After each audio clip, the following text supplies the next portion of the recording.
Hello everyone, welcome to my channel. हम आज discuss करेंगे लेक्चर कैडर कॉमर्स के क्वेश्चन। टॉपिक होगा हमारा कॉस्ट अकाउंटिंग।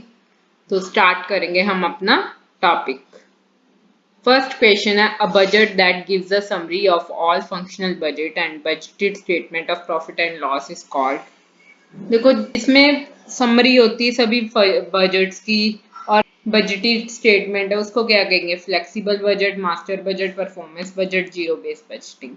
उसको कहेंगे हम B option, master budget. Second question है, while preparing the cash budget which of the following items would not be included. अब जब बजट कैश बजट बना रहे तो क्या चीजें नहीं आनी चाहिए? Interest paid to debenture holder, salary and wages, bonus share issue, income tax paid. तो हमारे बोनस शेयर जो इशू हुए हैं वो नहीं आएंगे बिकॉज बोनस शेयर में कैश इन्वॉल्व नहीं है। So C option is correct. Third question है, when demand forecasting is difficult the budget which is prepared, sales budget, production budget, financial budget, flexible budget. जब अगर डिमांड को forecast मतलब future के बारे में जानना मुश्किल हो रहा है कि कैसे हम फोरकास्ट करें, तो वो बजट क्या प्रिपेयर होता है? वो होता है हमारा flexible budget. According to situation उसको हम चेंज कर सकते हैं। फोर्थ क्वेश्चन है, which of the following formula can not be used for calculation of PV ratio. तो कौन सा फॉर्मूला पीवी रेशियो के लिए यूज नहीं हो सकता? देखो, फॉर्मूला होता वैसे क्या है? Contribution over sales. अब फर्स्ट ऑप्शन है सेल्स माइनस वेरिएबल कॉस्ट। अब सेल माइनस वेरिएबल कॉस्ट होती क्या? कंट्रीब्यूशन। तो डिवाइड बाय सेल वैल्यू, ये हमारा करेक्ट आ गया, ये यूज हो सकता है। Fixed cost plus profit divide by sale value. तो देखो, फिक्स्ड कॉस्ट और प्रॉफिट दोनों ऐड अप करेंगे तो वो भी क्या बनता है? हमारा कंट्रीब्यूशन। तो ये भी हमारा करेक्ट है। Change in profit divide by change in sales, ये भी होता है, but profit divide by sales value ये नहीं होता। So D option is correct, that it is not a formula for calculating the PV ratio. Fifth question है, make or buy decision is made by comparing cost with the outside purchase price. अब make or buy decision लेना होता है firm ने कि हम internally component को बनाए या उसको बाय कर ले मार्केट से। वो किससे करते हैं? हम आउटसाइड परचेज प्राइस से। किसको करते हैं? फिक्स्ड कॉस्ट को, वेरिएबल कॉस्ट को, सम कॉस्ट को, जॉइंट कॉस्ट को।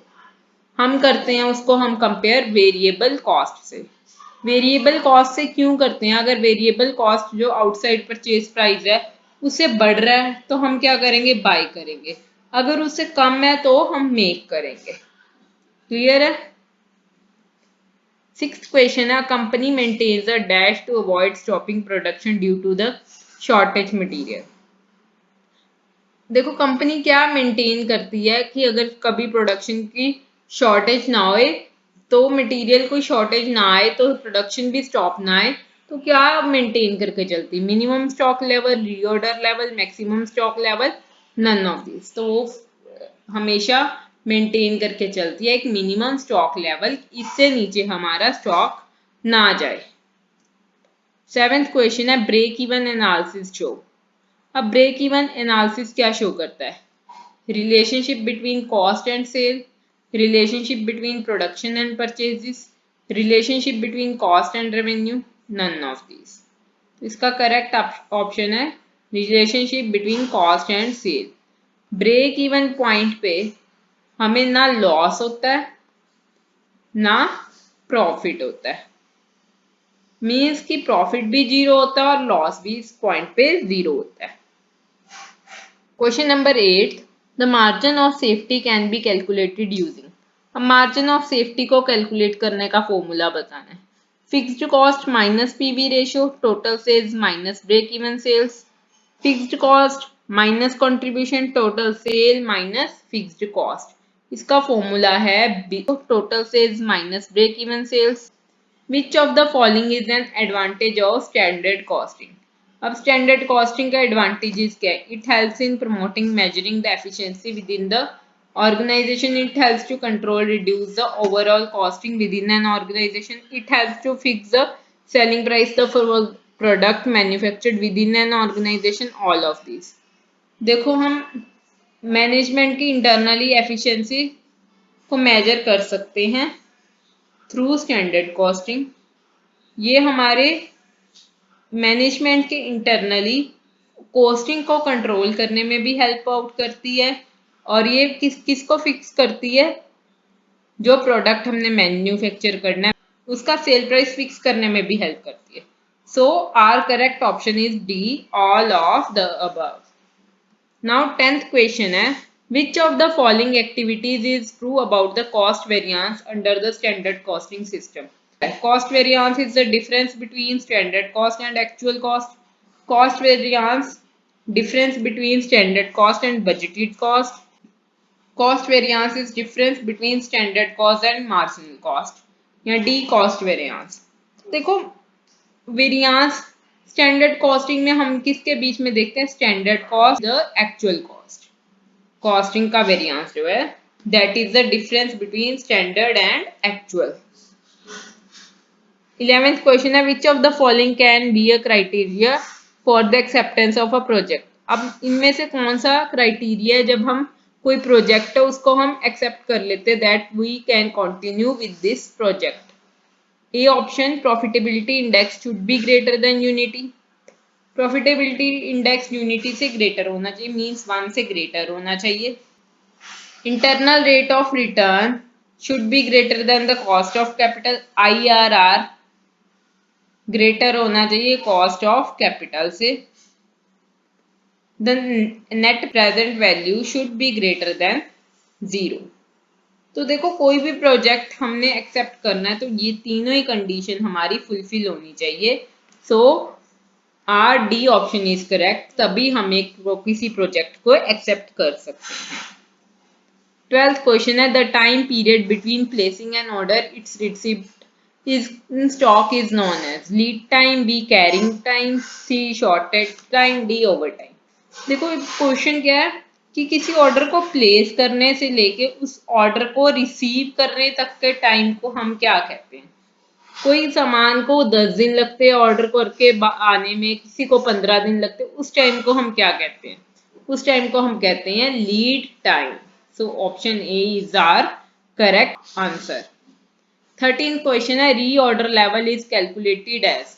अब रीऑर्डर लेवल को कैसे कैलकुलेट करते हैं, maximum consumption rate into maximum reorder period, minimum consumption rate into minimum reorder period, maximum consumption rate into minimum reorder period, minimum consumption rate into maximum reorder period.